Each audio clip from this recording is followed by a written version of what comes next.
Well, this is going to get really controversial, so might as well jump in if you want me to really answer the question.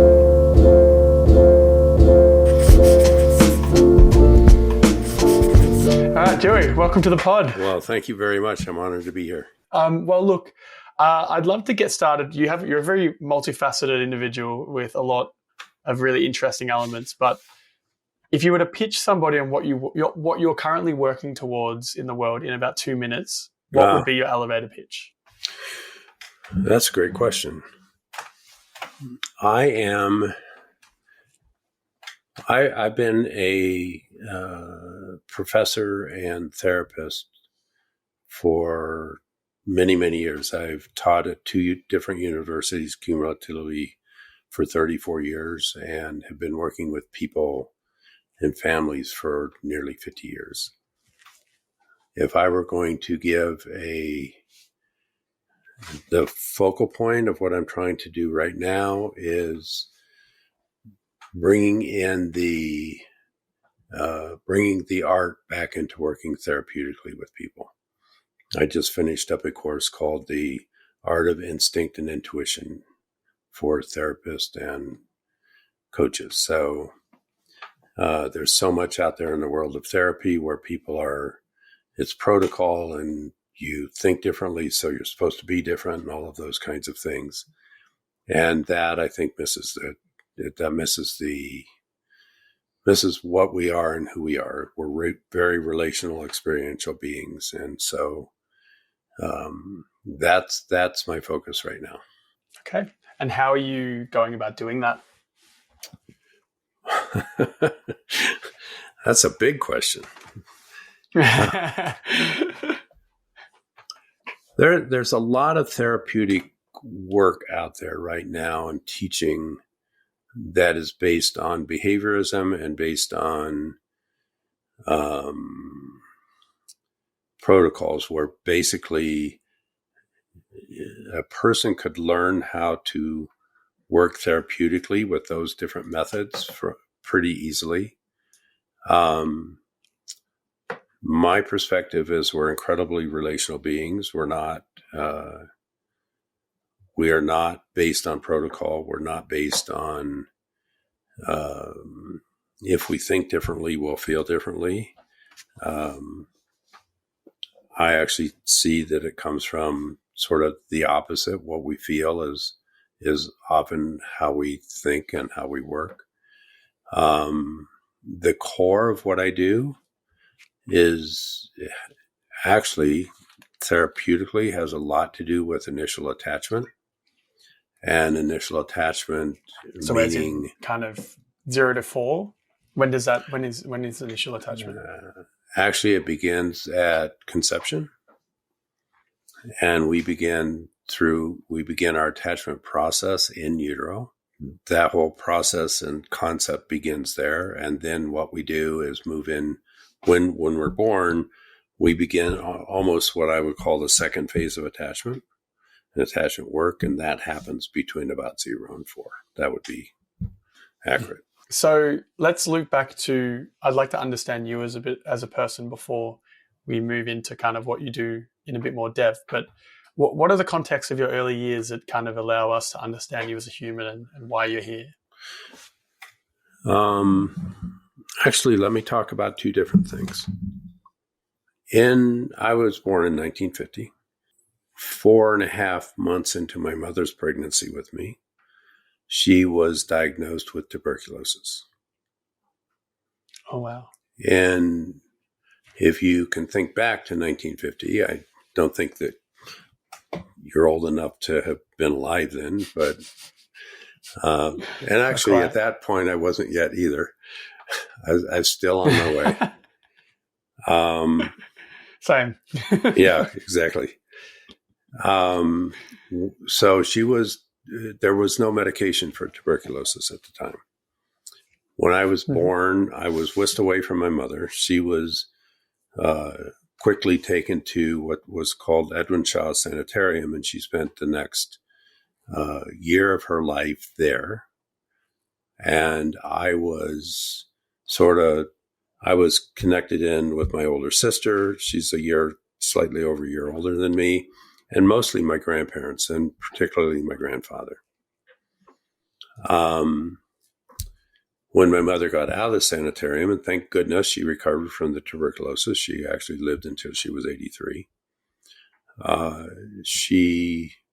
did not live with her. I was still with my grandparents, and I did not move back in with her until I was about 18 months old.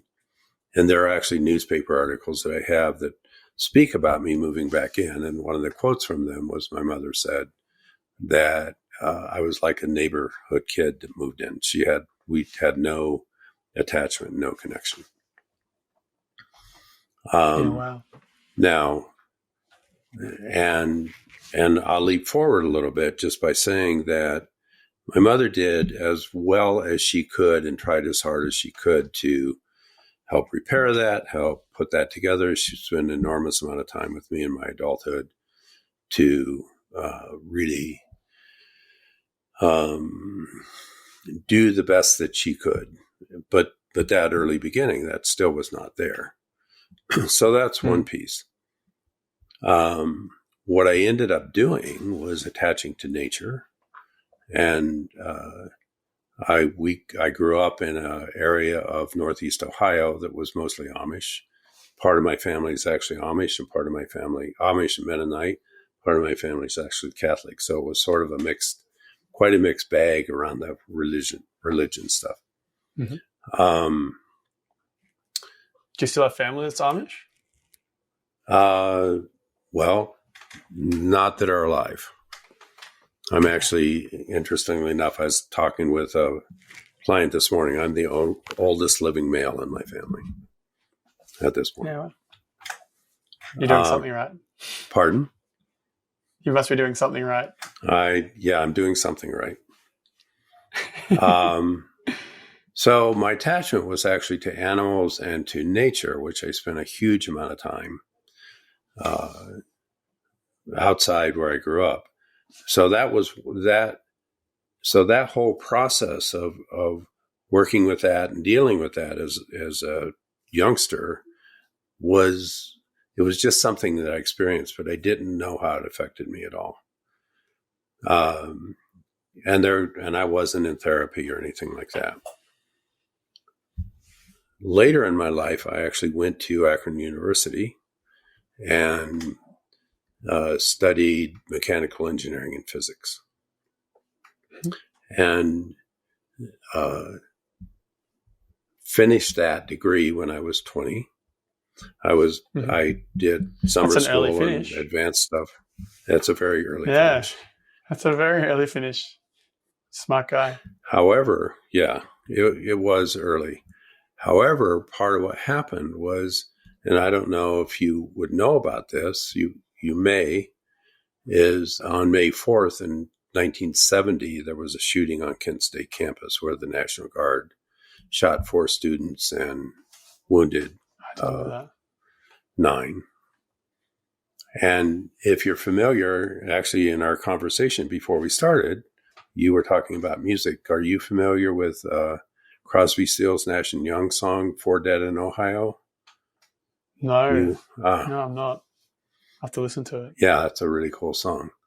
It's actually about that incident where I was part of my sister and I both were part of a group of people who were protesting the Vietnam War and also protesting for civil rights.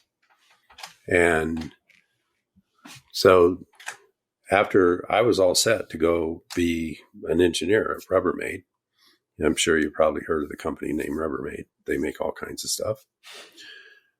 And had a job, but after the shootings, I was actually on campus during the shootings. The woman I was dating and I that morning got up. She lived in Kent. We crossed the street, started walking up toward the ROTC building, and in the middle of all of the students that were just basically at that point wandering around. And the National Guard opened fire on the students. Wait, so what happened? What happened? Why I don't know much about this. Like, why did this happen?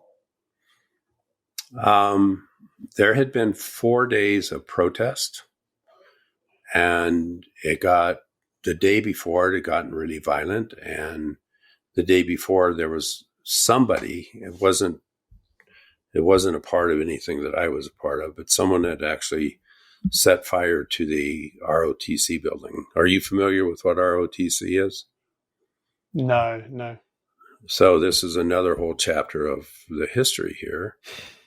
Is in the late 60s and early 70s, and this was because of the war, the Vietnam War, every male student that was going to college had to be part of ROTC for 2 years. And that was ROTC stands for Reserve Officer Training Corps. And it was mandatory. So every state and every state university in the United States, you had to be in ROTC. And then would that mean that you would get enlisted if required, or was there a... Well, you could voluntarily go in, or if you were drafted, you would go in as an officer. You could do one of those two things. And that was actually part of what we were protesting, was saying that wasn't kosher. That wasn't a cool thing to be doing. Plus all the stuff that was going on in Vietnam. And, but someone had set fire to that ROTC building, and the National Guard were the day before, and it was actually still smoldering. And that's what they were protecting.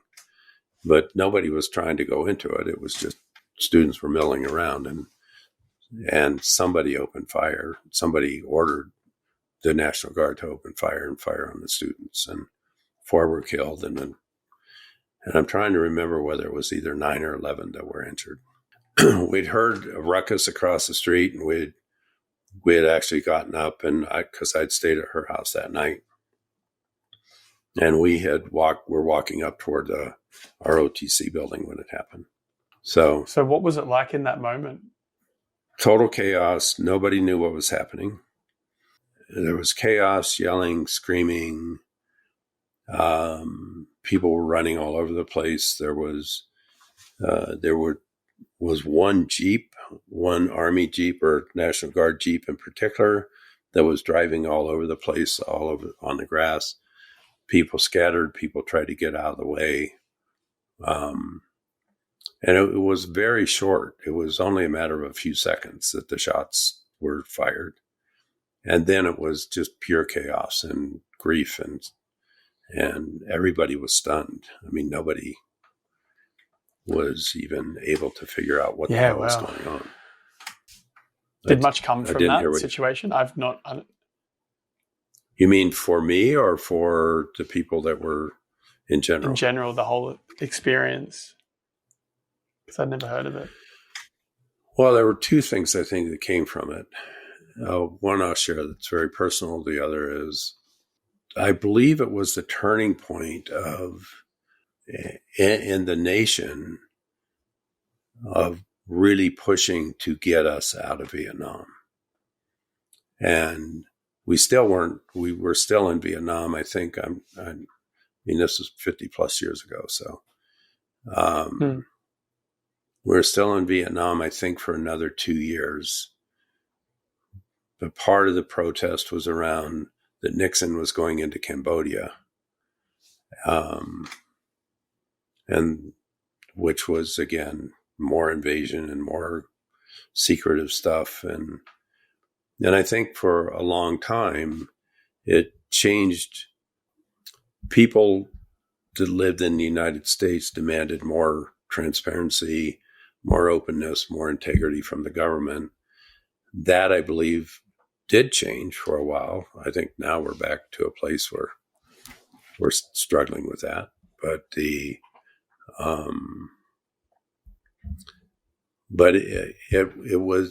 that was a huge part of the change, along with other social changes. I think there were a lot of other social changes that were happening, like around not wanting to be in wars, not wanting to have everything be secret and wanting to have more transparency. And it was also the other big thing that was happening then was the beginning was the whole shift around sexuality, the whole shift around equality, the whole shift around equality for and having equitable places and equitable processes for every person in the country. There's a whole push for the beginning of the feminist movement. A lot was happening then. There was what, at least in my perspective, a whole blossoming of equality and equability. I'm not sure that it held the way that I would have liked it to be held, but there was a huge amount of unrest before that. Earlier, like a number of years earlier, Martin Luther King was assassinated, John F. Kennedy was assassinated. So it was Robert Kennedy was assassinated. It was a gigantic time of turmoil, and the way that I would put it now, and looking back, a gigantic time of lack of attachment as a society, and what went on in our society and our culture in the United States, which tied totally into my attachment stuff. So with that in mind, would you say that we're in a similar state now? We're moving into a similar state of turmoil compared to then, or does it feel different? Because I feels like there's a lot of chaos and turmoil going on at the moment. And, being a bit younger, I've not really experienced anything like it. So I don't know if it's a new sensation or it's just a normal flow of the way human civilization goes. No, I think that we're back in that. And let me just throw in one more piece, because you sort of asked a little bit about how I got where I got. After that incident, I was prepared to be an engineer and go work.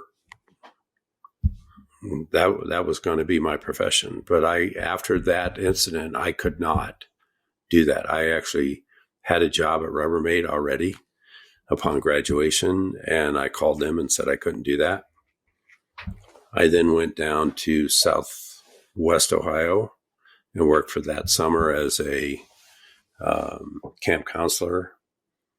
And we started putting together a program working from the perspective of Outward Bound. I don't know if you've ever heard of that program, Outward Bound.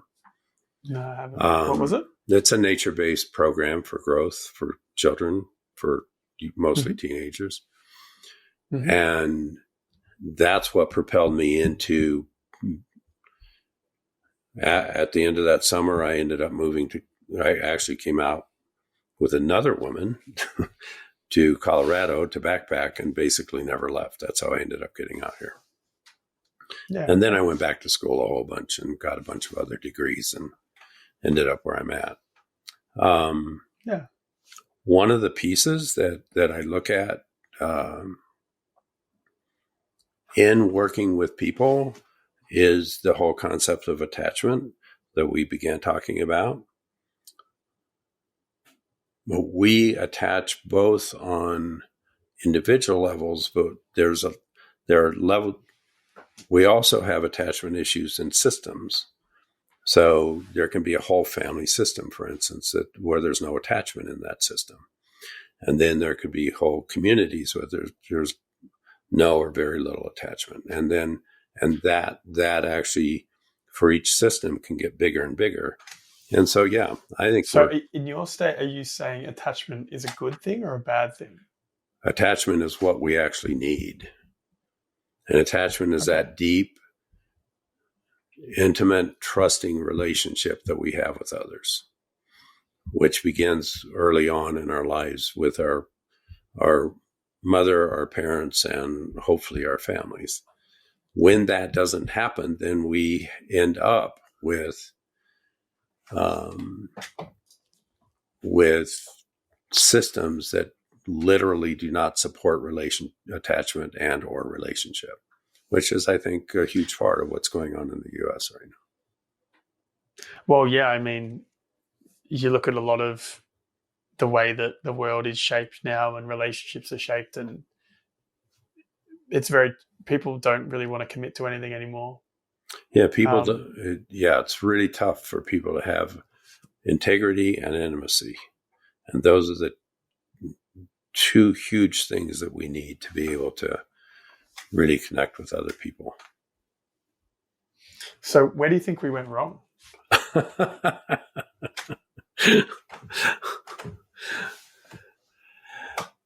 only it was that easy. What'd you say? If only it was that easy. Well, this is going to get really controversial, so might as well jump in if you want me to really answer the question. Go for it. Answer it how you feel you need to answer it. The way there are two parts that I think have really gone wrong, two major aspects. One is the way that we have made capitalism into a religion. Mm-hmm. And literally worship capitalism. That's one. And two is the way that Christianity has been morphed into a way to support capitalism. Interesting. I've never heard this before. Well, I said it might get weird. That's fine. I like weird. Is that when Christianity, how do I want to say this? Well, I want to say two things. One is I'm incredibly anti-war. I've never been anti-soldier. And that's a distinction that most people don't make. I do think there's times where we need to protect ourselves. And when someone has gone to war because they've either been drafted or have had to, I will support those people. And it's very much the same way with Christianity, the way that it's being played out by many people right now. Here's what keeps going through my mind. And I'm trying to remember where I heard this quote. I can go look it up because I want to give the woman who said the quote credit, is that part of what she said was Christianity has not failed. We just haven't tried it yet. What does that mean? Well, part of what it means is that when the feminine got taken out of Christianity, it changed everything that Christianity was about.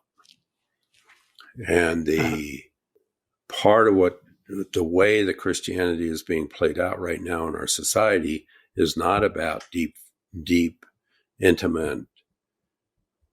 So let me really be careful with this. The way many people are letting Christianity play out in our society, not everybody, is we end up losing the essence of what Christ was really talking about.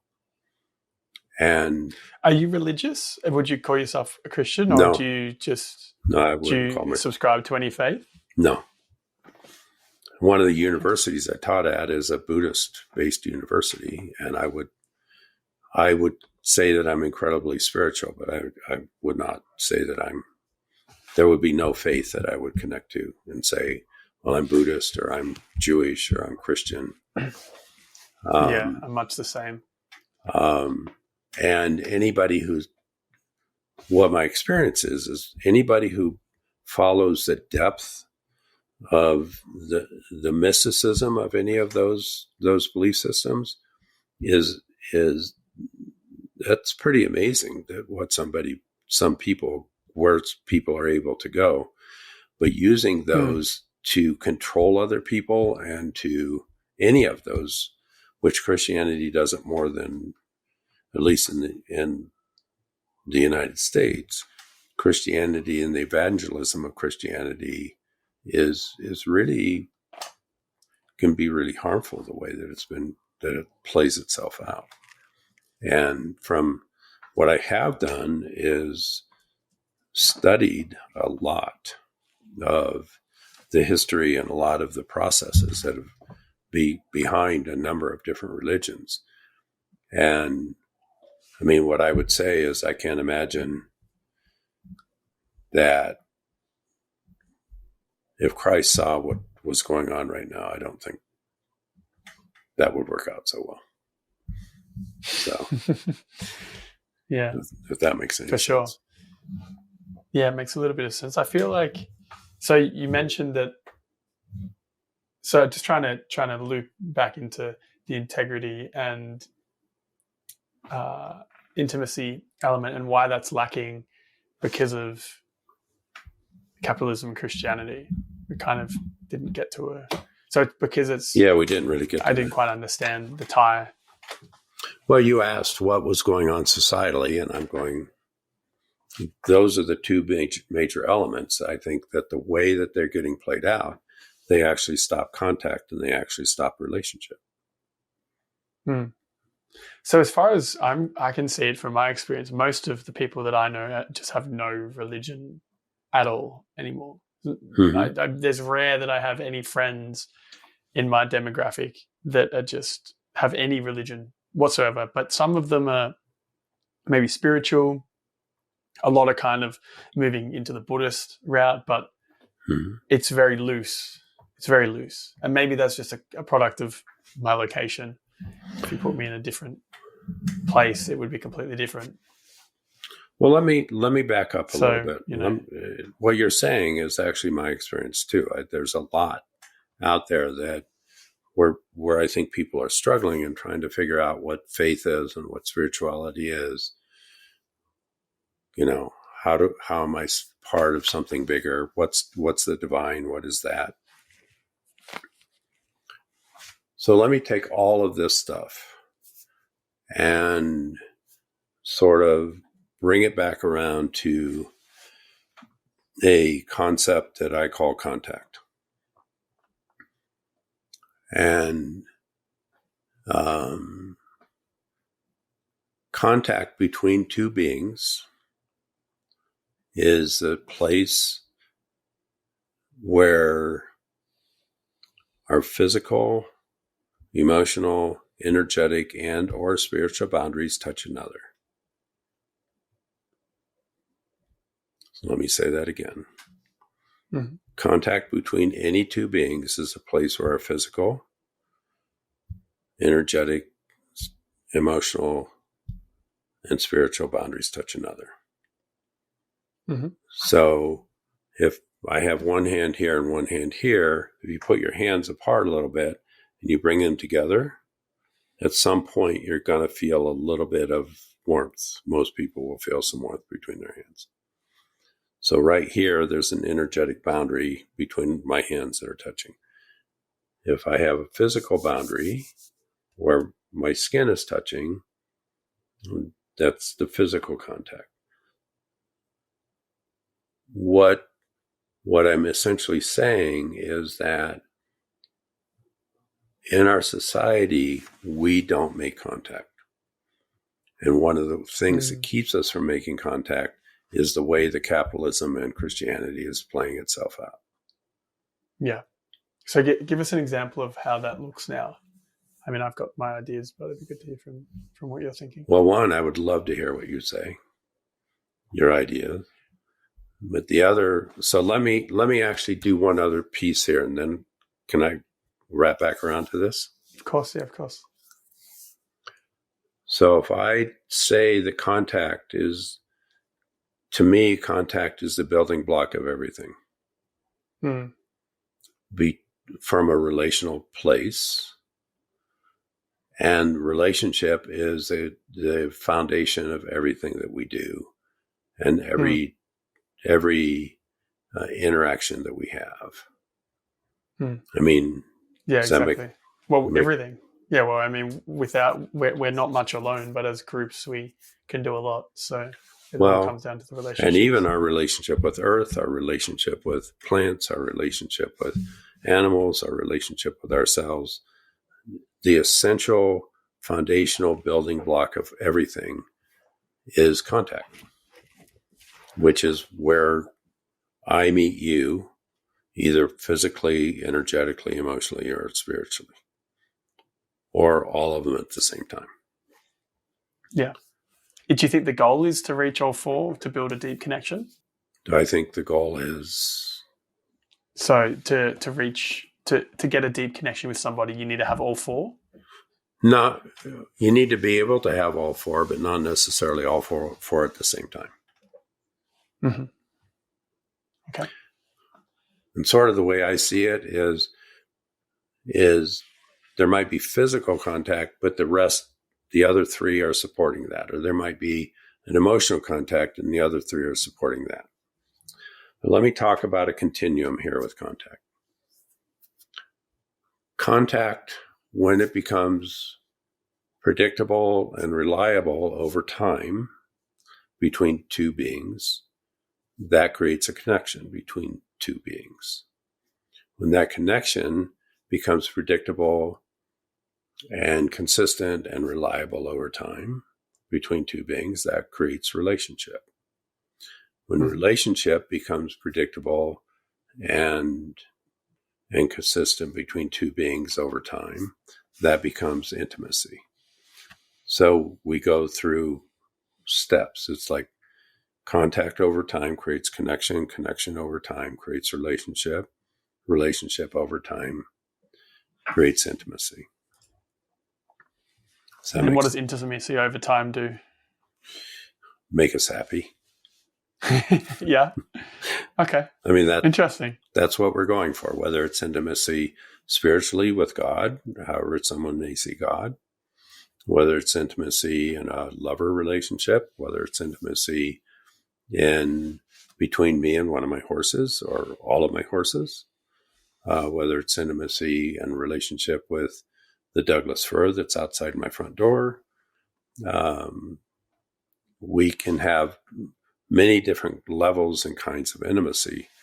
But that's what I believe that we're made to be able to do and want to do. If we don't have attachment, so coming all the way back around to the early attachment stuff, if we don't have that attachment base to where we learn how to do that as infants, it's very, very hard to do later unless we go back. And actually, I've been writing a piece on it. It might be worth reading a little bit of that if that would be helpful, you think? Yeah, for sure. But does that make sense, what I'm saying? And am I answering the questions that you're asking? Are we getting? I think so. So basically,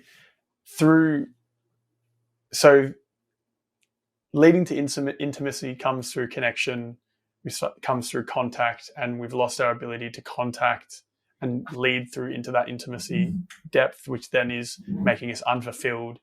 But I'm not quite sure how it ties into the Christianity and capitalism side of things. Like from what I can gather, we're all working a lot harder. We're all pushing ourselves. We're all alone most of the time. Everything's very disjointed these days. So it's very hard for people to break out of that, to begin to go down that pathway. Well, yeah, exactly. I mean, that's you just named what happens with capitalism. If my goal is I have to earn a certain amount of money and well, think about it. I mean, what's a medical system like in Australia? It's not bad. Yeah, it's not too bad. And everybody gets cared for medically. Yeah. Worst case cared for. I mean, there's still some problems, as with all of them, but yeah, fundamentally, you're not going to go bankrupt if you need to go to hospital. So. Right, exactly. But in the U.S., that's different. Basically what happens is if you have money, you can get really good medical care. If you don't have money, you don't get any or very little. Yeah. I mean, in the same way, so what if I'm working harder and I'm trying to make enough money to make ends meet, and I'm all of those kinds of things, it makes it really hard to have contact and connection, especially if I'm competing against somebody. In the same way, from a Christian with a Christianity, if I say to you, Alex, now this is purely an example, okay? If I say, well, you're a sinner and you have to believe this, if I say that to you, how much contact are we going to have? We're not. Yeah, exactly. So if I come in with judgment of you're not working hard enough, or you're not believing this the right way, or you don't have enough money, or you're wearing the wrong clothes, or you have the wrong color of skin, we're not going to make contact. That's going to be non-existent. Have there not been issues like this over the history of, our recent history? Or is it just getting worse and worse and worse as we don't have the foundations in place anymore? Of the history of the United States or the history of the world? Which one are you talking about? Western world, Well, I think it depends on what you're defining as the Western world. Let's say maybe the past 100 years. Yeah, well, think though about the origins of the United States. The origins of the United States are based on colonialism and slavery. How can we have contact if we're taking people's lands and we're buying and selling people? And all of that was actually supported by both capitalism and Christianity at the time. Or you even think of the origins of Australia. The origins of Australia, at least from my understanding, and you will know this better than me. It's colonialism again. Yeah, well, colonialism, and I think it was like a prison colony or something, or a penal colony. It was, at one point. At one point. It's like, and then what happened for all the indigenous people there? And those issues are still being playing out now, similar to here. Yeah, it's a big deal.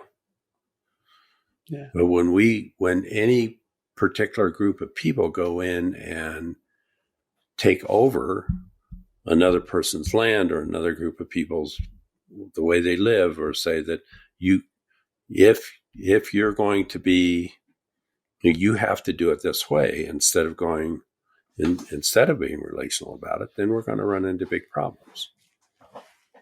And so I think we're dealing with a lot of that colonialism, a lot of the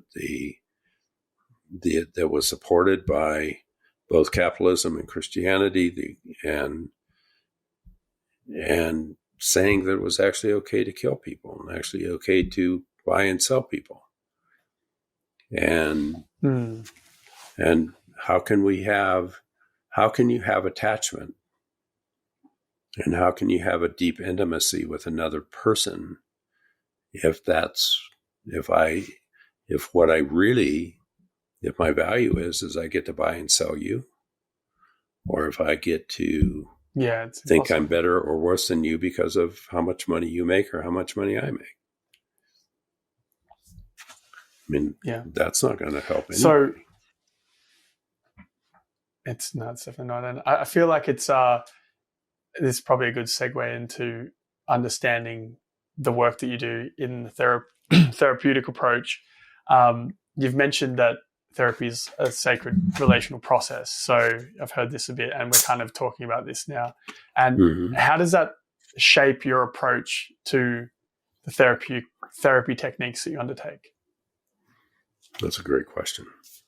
Everything that I do therapeutically is based on experiential relational process.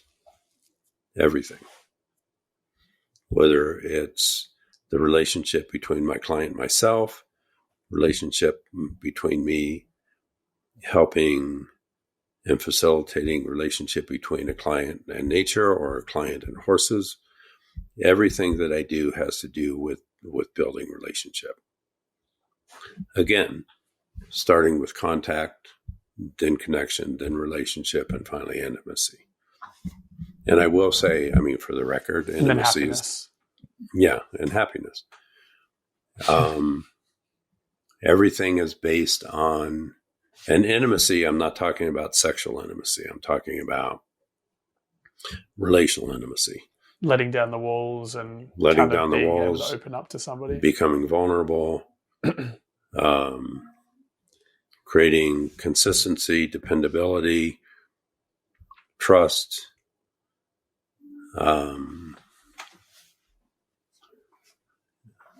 softness, and then connection. I mean, that's what we're going toward. So instead of having somebody come in, for instance, and say, so if you change your behavior, you will get this. That's not what I do. So someone will come in and say, I don't know, I don't know how to connect with so-and-so, or I don't know, my marriage is falling apart, or I've had, I'm trying to think if I can actually talk about this one piece. As in it's a actual specific situation. Yeah. Okay. We can skip it. Well, no, let me talk about it. Is there a way around it? Yeah. Let me talk about it and protect confidentiality. So a middle-aged man around 50-ish, highly decorated, vet, was in the CIA, very, very good man. He's actually on retreat right now, and I was speaking with him. Through this whole process that I've been working with him, he actually found out that and this was within the last year, that the man who he thought was his biological father was not. So that's level one. The man who's his biological father is, he met, and I'm going to skew the timeline here to help protect this guy, a couple of years ago, and since then that his biological father's died. He was adopted by another man when he was 4, but the man who, I'm trying to figure out how to put this. So there's his biological father that he never met until a couple of years ago. There's a man that his mother married who she said was his biological father, who was abusive to his mother for the first 2.5 years of his life. They got divorced. His mother then remarried another man that became his adopted father.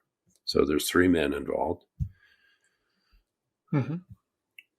And his adopted father adopted him when he was 5 years old. So that early attachment stuff has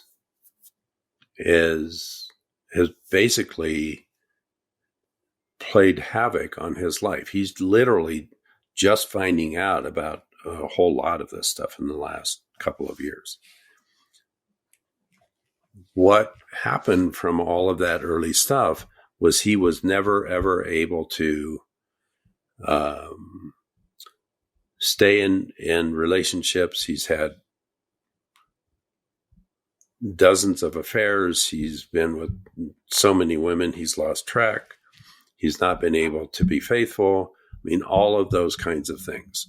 So it would be really easy to come in and go, okay, well, these are the 3 things you need to do to be faithful. These are the 3 things that you need to do to be a good father or a good husband.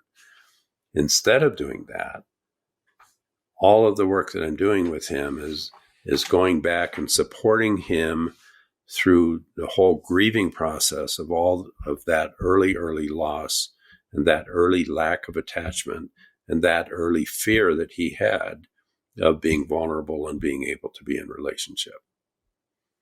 Does that make sense? Yeah. Do you think that in the process of doing that, is that done through behavioral therapy and stuff? Like, what do you actually do? It's done through relational therapy, not behavioral therapy. Okay.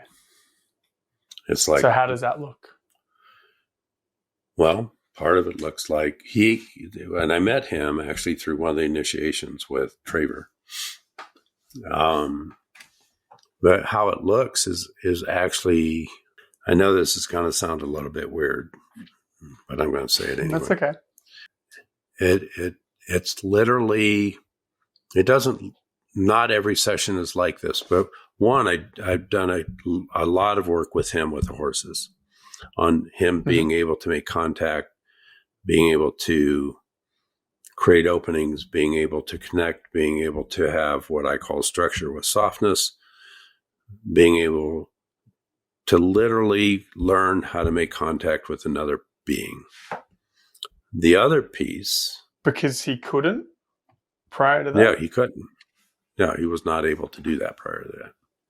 He could do it by seducing women and being sexual. But the other piece, let me get this one other piece in here. It's all, so here's what happens. When somebody it doesn't matter how old they are. They can be 30 or 40 or 50. And we look at somebody chronologically. So let's say they're 50 years old. If developmentally they have issues around attachment early on, I will be talking to a 50-year-old chronologically, but I'll be talking to a very young person, especially under stress. I will be talking to a 2-year-old emotionally and developmentally. Does that make sense? Mm-hmm. Mm-hmm. That sounds problematic. Well, it's problematic when you're trying to be a husband and a father. It's really problematic. So how many people do you think are dealing with issues like this that just don't deal with them? Like a big chunk of the population, or are generally people okay and it's more of a fringe I would case? say probably 70% of our population has attachment issues. Yeah, wow. That's why we're such a mess. And I go back and it's like, how do we haven't always been a mess. Was there more of like the religious, or have we always been a mess? I don't know. Well, let me finish answering what you were asking first. And then, yes, I will do my very best to address what you're asking. Okay. So therapeutically, let me talk about the difference between if I were working behaviorally. If I were working behaviorally with this person, I would work with him as a 50-year-old. And we could logically go, well, let's change this behavior and you'll get rewarded if you do this and you'll get not rewarded if you do that, all of those things. Instead of doing that, I'm literally going back and I'm addressing his 2-year-old. I'm addressing his 4-year-old. So in very non-therapeutic terms, I'm literally raising him again. Wow. Yeah. Does that make sense? Yeah, it does. The same way as it's like going back, because early on, what we need, food, touch, and movement.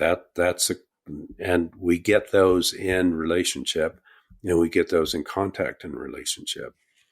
So I'm literally giving him food, which is nurturing, touch, which is contact, and movement, which is movement of energy through his body. And so that's what I'm working with. I'm literally raising this 50-year-old from infancy and helping him go through the developmental stages that he never got to go through. That's what relational therapy is. I was just going to say, is it harder for somebody in their 50s to unwind all of this than it would be for somebody younger, like getting it right younger? Or is it much the same once you've tapped into the issue and then make the necessary adjustments? Does it move? Like, are we quite plastic, or is it much more challenging? I think that we're much more resilient than we allow ourselves to be. And especially one of the things that happens for therapists is instead of saying, if we come in therapeutically and just try and change behavior, not much is going to change. But if we go in and I say, this is happening because of early attachment stuff, what in God's name happened to you early on? And then you start, and people literally become detectives on what happened early on. And because this guy has been in therapy like 5 or 6 times for cumulatively maybe 15 years. And not one therapist asked him what happened when you were born. Not one person did. Is that a failure on the therapy? And it's like okay, well, let's go back to that. Let's figure this out. So we carry that no matter what. The biggest issue is, are people willing to be vulnerable, and are they willing to take the risk to go back and really look at and figure out what's happening for them? So how does somebody get through multiple therapy periods and not address the foundational issues? Because, I have no understanding of therapy whatsoever, and I feel like that makes common sense to address the early years of somebody's life, or mine, for example, to resolve the challenges and the loops that are occurring in my current existence. So how does somebody miss all of that with multiple sessions? Is that an issue with the training of the therapist? Is that an issue with the specific therapist, or is there something else going on? I think it has a lot to do with the training of the therapist. I mean, as I've said, I've taught on a master's level, meaning master level therapy or master's level programs, for a bunch of years. When I look at what students coming out of schools with master's degrees, they don't know to go back. They don't know development. They don't know about the real early heavy duty attachment stuff. And if a therapist has not done their own work, what will happen is that they will stop the people that they work with. Interesting. A therapist. So the therapists need therapy. Yes. A therapist can only go as far with a person as they've gone themselves. Interesting. So if you're this is a question I was going to ask you down the line, but we can get to it now. I mean, I always wonder with therapists, does it help with their own relationships, or like should most therapists be in happy, healthy relationships with great, family lives, or is that not the case a lot of times? And should you look at how their family structure is when you're looking for a therapist? I love your question. I wish 1,000 more people would ask that same question. So here's a gig. If you came, I think earlier today you said you don't know all that much about horses. You've ridden a little bit. Is that accurate? Mm-hmm. Mm-hmm. Once or twice. So I don't know how many thousands of hours I've spent on a back of a horse or working at training horses, but it's literally thousands. But if you came to me and said, "Hey, Duey, I want to learn to ride a horse," and I would go, "Great, I'll teach you how to ride a horse," but all I could do on a horse is walk. If I didn't know how to canter, if I didn't know how to trot, if I didn't know how to do a sitting trot or a posting trot, or if I didn't know that a walk is a 4B gait and a trot's a 2B gait and a canter's a 3B gait and a gallop's a 4B gait. So all of those things are probably new to you since you haven't spent much time around horses. But if I didn't know any of those things and all I could do is walk on a horse, and I would go, "Great, Adam, I'll teach you how to ride a horse." And I'd teach you to walk really, really well. And then you'd go, "Well, I was looking at YouTube and I saw some people trotting," or "I was over at some friends and they were cantering around." I'd say, I don't know how to do that, so I can't teach you that. That's the same thing that happens in therapy, is that two things happen. One is some therapists are not trained to learn how to do that. But the other biggest piece, and I think the biggest thing that holds us back, holds therapeutic process back, is that the therapist hasn't resolved their own issues. So when they start bumping up against those issues, they go, it's the same thing. It's going, great, Adam, I don't know how to trot. So this is all the further I can take you. And that ends up being a pretty big deal. But what typically happens is that the therapist hasn't done their own work, and they don't even know it, but they inadvertently stop the process. How does that happen on a specific example? Do you have like what's an example of something like that occurring? Yeah, let me just do it with you right now. So if I were to say to you, Adam, how's what I said make you feel? What happens? I feel fine. Yeah, I feel okay. Right. And when I ask that question, do you check in with your gut, or do you go to your head and go, no, let me think about this? I went to my head. Right. Now, if I were to say, and just play with me here for a minute, I were to say, find a really good place for you to sit. So get relaxed in your seat. And close your eyes a minute. And take a deep breath. I did that automatically, just to have it. You did. I saw that. That's great. So, and I would say, great. Take another deep breath, please. And drop into your core. And when you're ready, make a statement about what's happening for you. In my core? Yeah. Slightly knotted up. A little bit anxious. But that's just generally a default state that I feel quite often.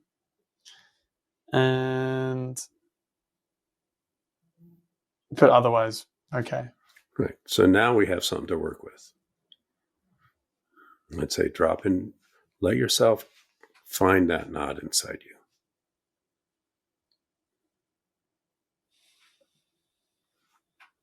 And describe that knot. It's a slight overwhelm knot. So feeling like there's a lot to do in my world and not enough time to do it, and it's a knot filled with pressure of the world around me. Got it. So since this isn't a full-blown therapy session, I'll stop here. but you, I was just getting into it. Yeah. Well, we can go there if you want, but that wasn't our contract. So, but do you see the difference? When I asked you a question and you went, well, I'm fine. And I go, okay, you don't need therapy. You don't need to be here. And if I lead you into a place and go, let's help you drop into this, and you go, oh, this knot's like overwhelming, or it's a response to my overwhelm. It's like that. We could go a ton of places with it.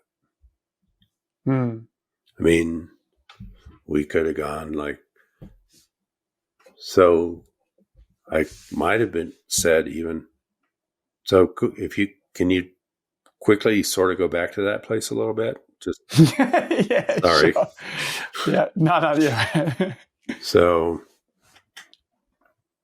if you go back to that place of, yeah, this is my general place and I feel overwhelmed, I'd say be aware of your judgment of your overwhelmness. that sentence doesn't even compute in my brain. I don't even know what that means. Like I can't piece how that would play out. Perfect. Take another breath.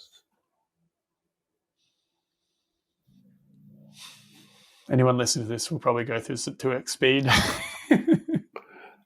Well, the piece that I would say is your statement was, I have so much to do, I have to get it done. Part of that overwhelmness, that too much to do, is based on your judgment of how much you're supposed to do. Okay, well, let me rephrase it then. It's how much I've committed to doing and how lack of alternatives I have. Got it. Perfect. So do you see just in this little bit how we get to play with this? And it's like, okay, now we got to something real here. So take one more breath. We'll do one more thing. And then, so you drop into allowing yourself to either feel how pinned in you are, or lack of alternatives that you have. And just describe that. Describe what happens when you drop into that.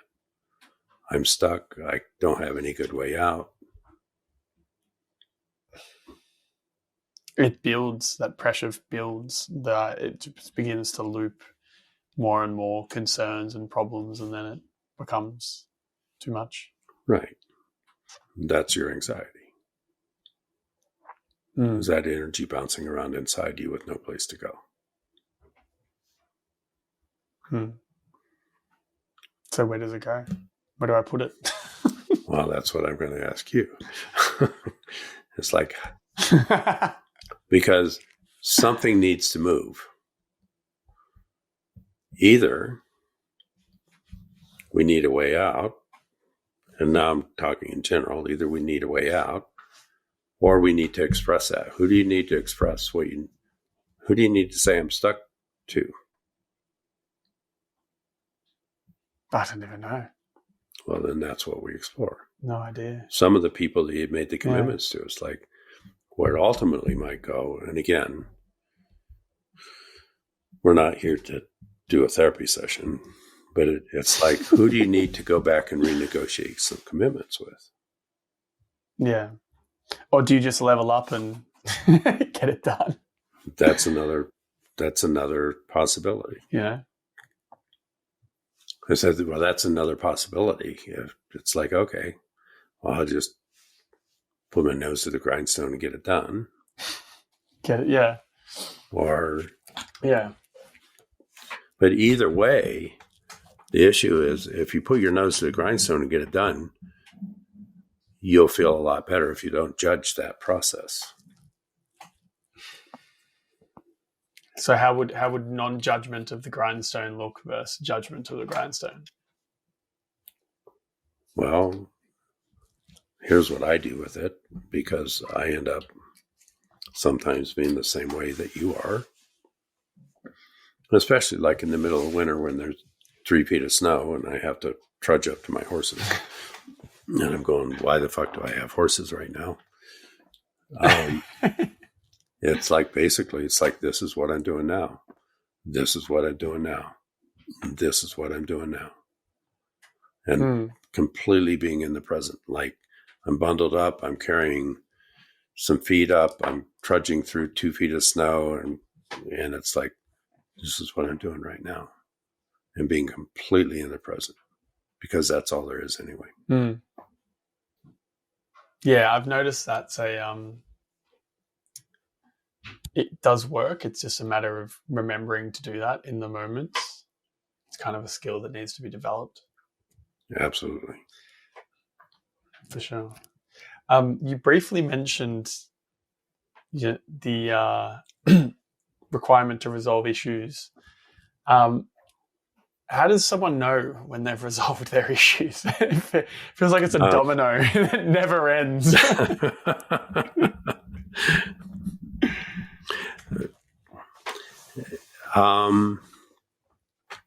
Like, is there a point where you're like, I'm pretty good now? First of all, no matter how much, this is my core belief, or a core belief, no matter how much we've done, there will be triggers, there will be things that trigger us back to some of the early stuff. The resolution to that is to go, okay, well, I'm back here right now. I'm going to embrace this versus judge it with that piece. So no matter how much work somebody's done, we will get triggered and we'll go back to some of the early stuff. The resolution of issues, going, well, I'm pretty good now, is not the... So I'll go back, I'll use myself as an example, and I didn't talk about this much. In my growing up, there were times where my dad was fairly abusive. And that took a while for me to work through.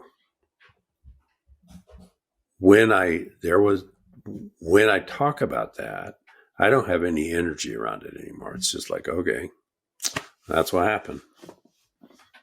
I'm aware of it. I know that it happened. I'm not forgetting it. I'm not pretending like it never happened. But I don't have a charge around it. So the lack of energy is when you know you've resolved an issue. Right, when you don't have a charge around it. Where it's like, and, same thing. In 2010, I came off a horse really bad. I had a really bad horse accident. I busted up my pelvis for my pelvis. I had a flight for life come in to take me out. Last thing I remembered being loaded into the helicopter was, if we don't stop this bleeding, we're going to lose this guy. Well, thankfully they did. Otherwise I wouldn't be sitting here. But it's like took like 3 or 4 years for the first, I'd get on a horse and I'd just be, and now I get on horses like, okay, everything's good. But there is still How that long did mantra that take that I to say recover? Physically or emotionally? Both. Well, physically, I was back on a horse in 12 weeks. It took probably 4 to 5 years, actually probably till 2015 to really go, okay, I'm through this. And it would depend on what the situation was and what horse I was on, and those kinds of things. But it was like, now my mantra when I ride is, we can ride anything, meaning me and my horse. We can ride anything. We can ride anything. And it's like staying in the moment, just like, okay, this is what I'm doing right now. It's like, we can ride anything. Mm-hmm. Mm-hmm. So the present moment has come in a few times, and I've spent a lot of my time in meditation and reflection on this sort of stuff, in a big part to try and work through my own shit. But what techniques do you have that you've learned to get yourself into the present moment and be able to weed through all of that stuff, all of the junk? Yeah, all of the junk. Yeah. Well, I don't do a meditation. I do what I call a sit spot, which is a kind of meditation. It's a place I go every day. It's outside, and it's not a particular kind of meditation. I know there are numbers of different kinds and different ways to breathe, and that's a piece of it. So it is a kind of a meditation through nature. The other piece that I've done is I actually, and I'm not answering this directly yet, is the horse that I came off of and this was actually part of what helped me heal, was he, like 2.5 years after I came off of him, he actually broke his leg. And I actually, part of me helping, many times you cannot help you when a horse breaks their legs, many times you have to put them down. But I chose to go through a process with my vet of putting a cast on and setting it and doing surgery and helping him recover. And that actually helped my recovery. Interesting. So that's one piece. And the other piece is so there's background work with all the stuff that we need to do, I believe. There's also this whole other thing of being in the present. It's like right now I'm on a horse. Right now I can trust this horse. Right now I'm going to trust this horse so this horse can trust me. So there's the meditation. I have different things that I do where I talk to myself. And then the other part is exactly what you did a few minutes ago when you sat back and you took a deep breath. And yeah, the breath does a lot. Breath does a whole lot, because what breath does is it allows energy to move through our body. And when energy does not move through our body, that inhibits our ability to respond to any given situation. It puts us in a freeze mode. And I don't know, do you know much about polyvagal theory? Are you familiar with that at all? No, go for it. Well, there's a guy named Steve Porges who came up with polyvagal theory.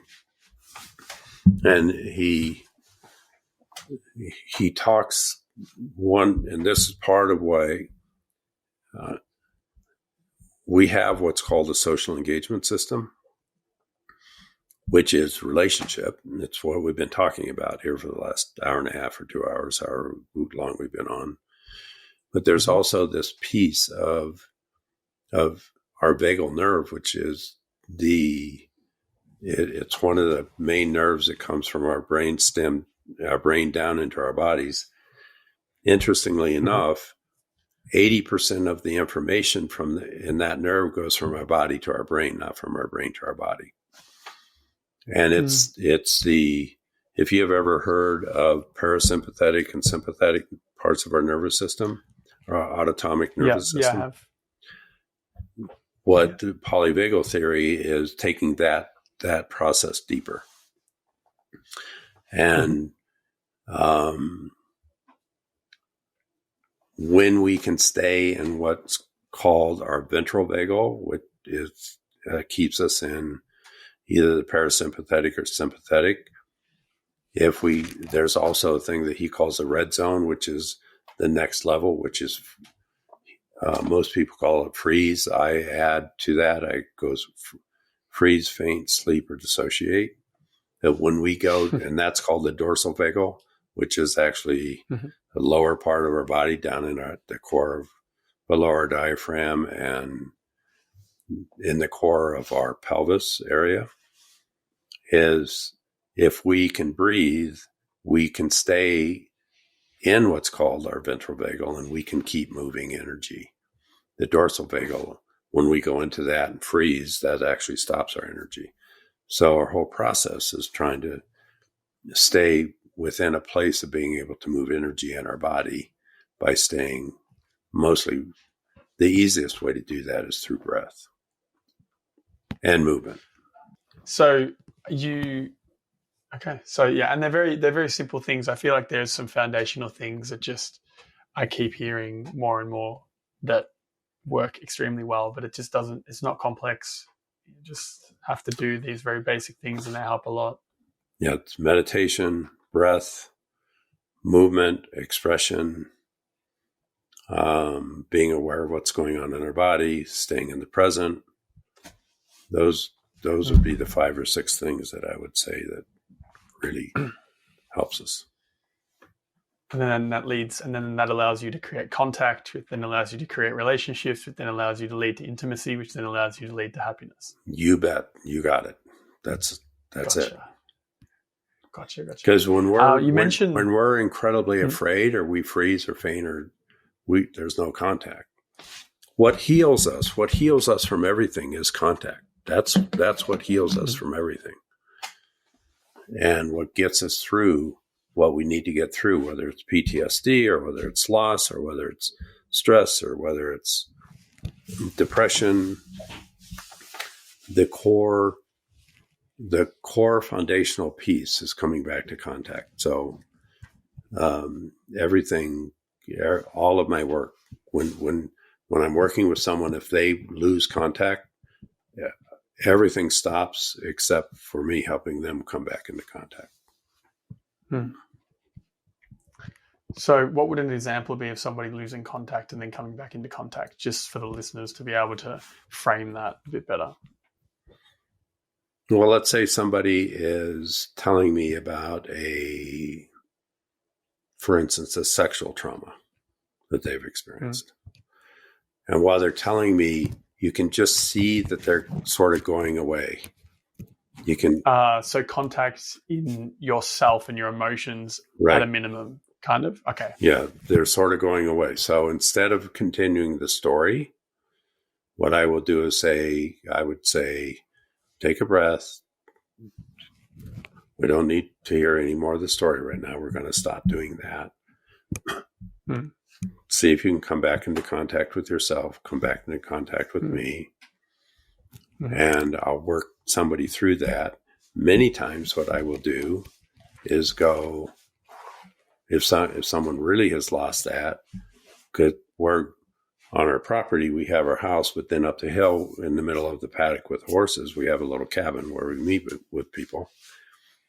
I just walk out to the horses and their whole system just settles. So a horse will come up and just stand next to them. They go, oh, okay, I'm back. And like the horse stuff is amazing.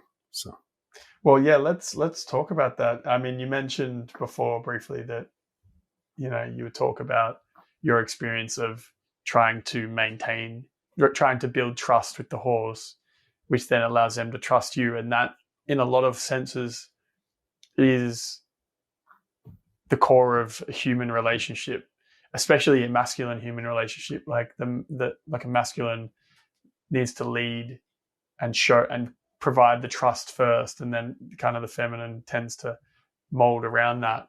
So let's talk about the equine therapy and what it is and what you do, and go from there. Sure.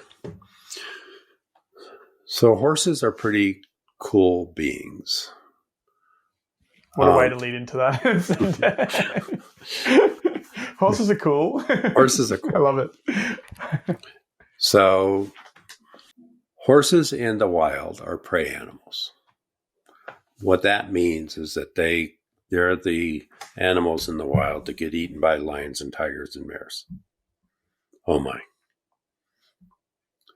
And the way that they have survived is through relationship with each other.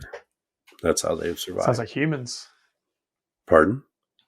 Sounds like humans. Exactly. When we have experienced, well, first of all, let me continue with this a little bit. When we work with horses, if we are not predatorial, horses don't have to be prey. So, and that's that trust bond, that's that whole attachment piece that I've been talking about. When we truly make contact, we don't have to, we're neither predator nor prey, or predator or victim, depending on how you want to put that. So one of the biggest pieces that horses can provide us is actually learning how to be in relationship without being predator, prey, or victim, so that it's a clean relationship. That's number one. Number two is horses have a really high empathy. Very high empathy, but also really high standards around making contact.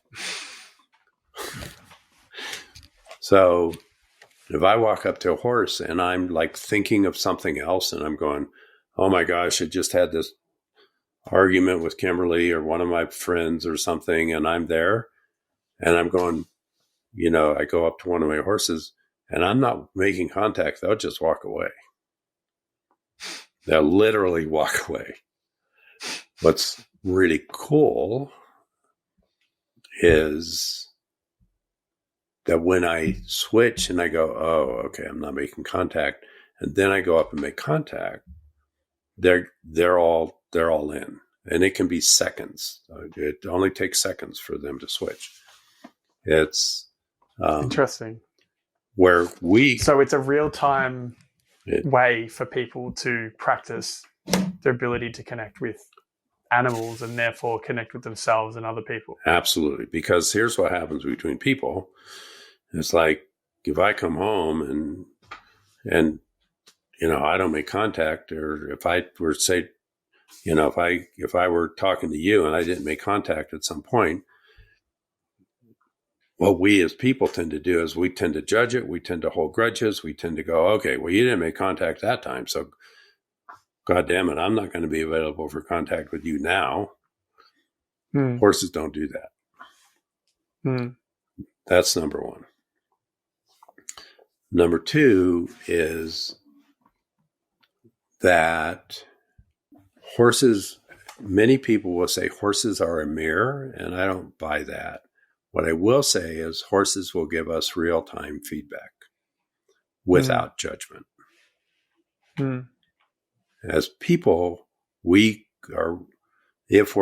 we've worked our ass off and we're semi-enlightened and all of that stuff, we can give real-time feedback without judgment. But we as people have a really hard time not judging. So what happens between two people is we end up not having integrity sometimes because we don't want judgment. We'll say what we think the other person wants to hear versus telling the truth. Well, horses don't do that. If someone's grooming a horse and they want to go over and the horse wants to go over and eat, they'll go over and eat. If you follow them over, you can groom while they're eating, but they're going to do what they're going to do. But they're going to do everything they do without judgment. Even when we get to a point of even if someone gets frustrated or upset, it doesn't matter. As long as the person comes back around and works with contact. The other thing that horses look for is congruency. So you and probably millions of other people have heard, don't get mad around a horse. Don't get if you have a lot of energy, don't go around a horse. You have to be really calm. You have to be really, and if you're afraid, don't let them know you're afraid. I mean, all of those things, and all of that stuff is not accurate. If somebody is afraid and they go, and I do this, I do this multiple times a week because I have people come up and they go, when I was 6, I got thrown off a pony and I'm afraid to go around a horse and I might get kicked and all of those things. And it's like, or people go up and go, okay, I'm not going to be afraid. And I say, actually, what I really want you to do is go pick one of my horses and walk up and tell them how afraid you are. And they'll walk up and tell whatever particular horse how afraid you are. And the horse will go. When the person is congruent, you can just see the horse relax. And their head will come down, and they oftentimes will just start nuzzling the person. Then the person goes, I don't have to be afraid. And it's like, yeah, you don't have to be afraid because you were congruent.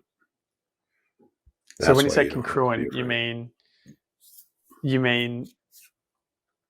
what do you mean exactly by congruence here? So consistency across the emotion that they're feeling, or yeah. I mean, how many times have you maybe had a really hard day and someone says, hey, Adam, how you doing? And you go, fine.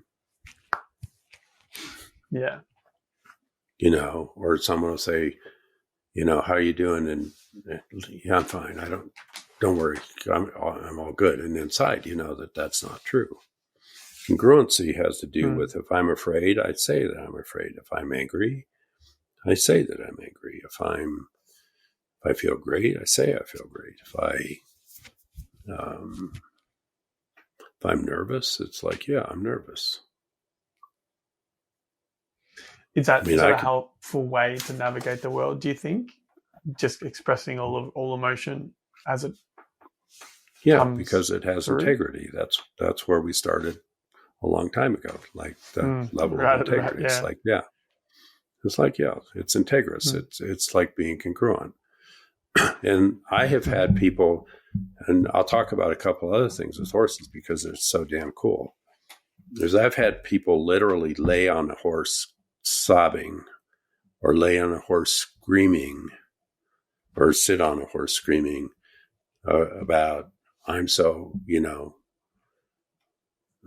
angry at someone who traumatized them, or those kinds of things. And that horse is solid as a rock because that person's being congruent. And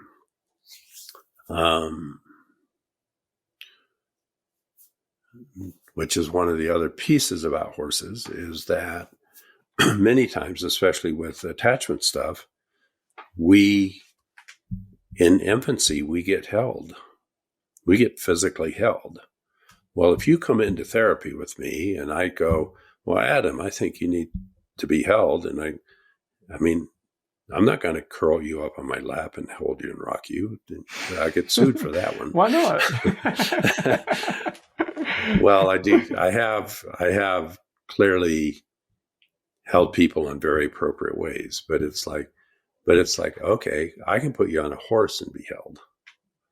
I can sit you, and even a really big person, I can sit a 250-pound man on a horse and have them be held in ways that they'd never get held before. A couple other things with that. So let me throw out a few other things here. Just is when somebody, many times, and I've done tons of work with this with people who have been sexually molested or abused, they don't want touch. They don't want the inside of their thighs touched. They don't want the inside.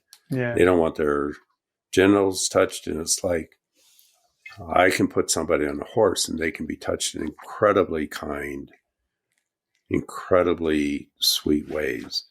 And I cannot tell you how many people that I will sit on a horse with just a bareback pad, not a saddle. And it's like them work with their breath, and they begin moving energy all the way down through their pelvis and through their legs, and begin releasing all of that trauma. And there's no other way in the world I know how to do that. Wow. And then I'll throw in, so those are just different kinds of examples. The other kinds of things, and this is and I might be the only one saying this, or I might have said it enough that some other people are saying it, but a horse's pelvis is exactly the exact same shape and as a human pelvis. If you took a horse's pelvis and a human pelvis, their skeleton, and set them on a table, you couldn't tell the difference, except for size. Wow, I didn't know that. Yeah, it's sort of crazy. On that note, do you think that we have some natural connection to these animals that we've kind of grown, we've, evolved together over thousands of years or hundreds of thousands of years? Yeah, or even millions. Yes. I mean, if you look at it, cows are really cool animals. Elk are really cool animals. Deer are really cool animals. Goats are really cool animals. But horses are the only animals. You go. No, go ahead. I was going to say, maybe it's all of the prey animals just sticking together. Yeah, could be. But it's like we have a different relationship with horses than we have any other animals, even dogs, because dogs are predators. And I do think we connect to dogs. We don't have to be predatorial, neither do dogs, but essentially they're predators. So are cats. But horses are not. Horses lead us into that place where when we've been traumatized, when we've been abandoned, when we've been hurt, we feel like we're prey. So here's the other cool thing. And I'll just put this out before we run out of time, is horses' pelvis are exactly the same as a human pelvis. In fact, most of the bones in the horse they're in different positions, but we have the exact same bone structures a horse has, with the exception of one bone. If you watch a woman who is pregnant walk, and I mean, I'm saying this with the utmost love and respect, but if you watch a woman who is pregnant walk from behind, and you watch a horse walk from behind, the movement is exactly the same. And I know this because I've actually videoed it. I've worked with people. This is a part of the work that I've done. And so that movement of a baby in utero by their mother walking is one of the ways that we need to be moved. And it's one of the things when the baby comes out, and everybody who picks up a baby, one of the first things we do is this. Interesting. So I can put a full-grown person, I could put you on a horse and give you, if I'm working with you or anybody around attachment stuff, early attachment stuff, I can give you as close to as possible to the experience of being in utero and helping somebody work through that. And by putting somebody on a horse and getting that same kind of movement that they had in utero. And you might ask the next question. And then what does that do to people? Well, it lets them go through the same experience and come out okay. Because one of the things for healing is, and also for creating trust, is going through a tough time and coming out okay in relationship with somebody else. And so here's an example. There's a person I worked with 6 months into the pregnancy when he was in utero. His dad beat up his mother and tried to kill him while she was pregnant with him. And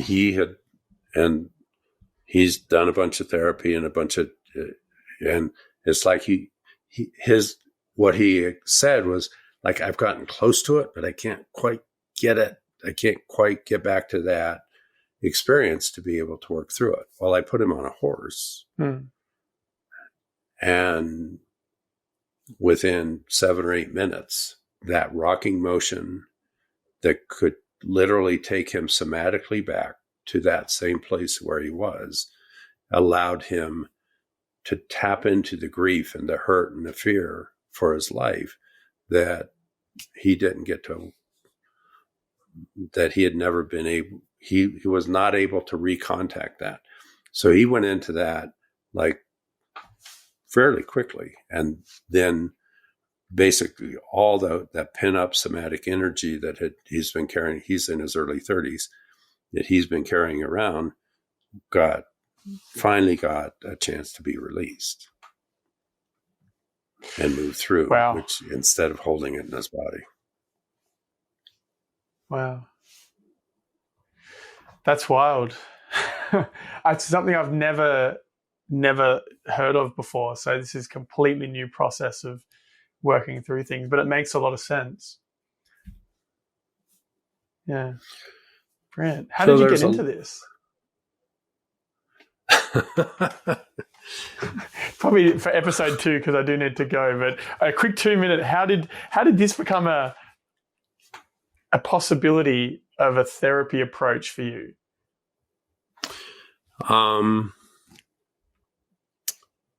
I did a lot of wilderness therapy with kids, and I was also riding horses a lot And there was some early, like in the late mid 90s, there was some stuff that people were starting to go, wow, horses are mirrors to people, et cetera, et cetera. And I actually went and did an early training through a group called EGALA, which is Equine Assisted Learning and Growth Association.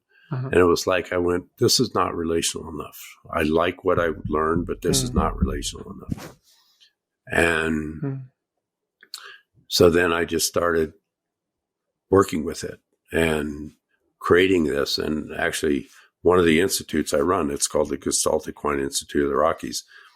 Actually, that started out as a class that I had that I was doing through one of the universities called Speaking Horse. And then I've just discovered all of this stuff on my own as I've been going through it. And it's like, oh, okay, here's how do we do this and how do we do that? And it's a piece that I've just worked on creating over the years. So you just kind of followed your natural inclination and curiosity. And yeah, I tell people I make shit up. Yeah, I mean, most of us do. Yeah, and I mean, we all do. Yeah, and the stuff I make up, some of it works and some of it doesn't work. And the stuff that doesn't work, I go, okay, I won't do that again. The stuff that works. It's just an iterative process of science and development and human evolution. So anyone that turns their nose up at that is not understanding how we got to this point in the first place. So 1,000%. Yeah. All right. Well, look, I got to run. I got one small question for you before we end it. What is the meaning of life? Why are we here?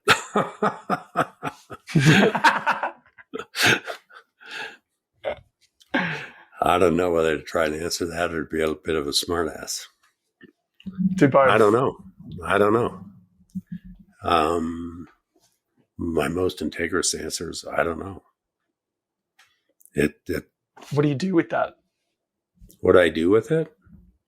What do you do with the fact that we're doing all of this and we have no idea why?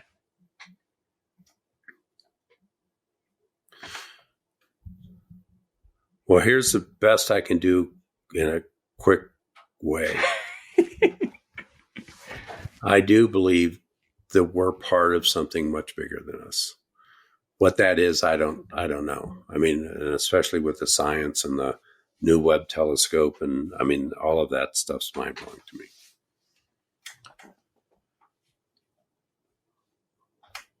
me. If someone were to ask me what my spiritual process is, or what I would call the divine to me is what happens between two beings in relationship. So that space between us is what I would call the divine. The relationship is the divine.